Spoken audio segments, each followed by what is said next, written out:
आज मी माझ्या आयुष्यातलं पहिलं ज्योतिर्लिंग दर्शनासाठी निघालो, तेही भारतात नाही तर नेपाळमध्ये. एका बाजूला अंत्यसंस्कार सुरू आहेत तर दुसऱ्या बाजूला नदीची आरती.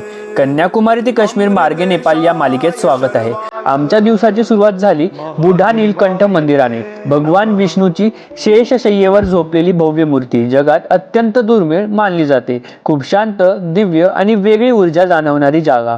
इथे मला हिंदू पुजारी आणि बौद्ध भिक्षू आपापले विधी करताना दिसले. नेपाळची डायव्हर्स कल्चर किती सुंदरपणे हँड इन हँड जाते याचं जिवंत उदाहरण. मंदिराबाहेर आलो तर जपानमध्ये शिक्षण आणि नोकरीसाठीची जाहिरात सर्वत्र.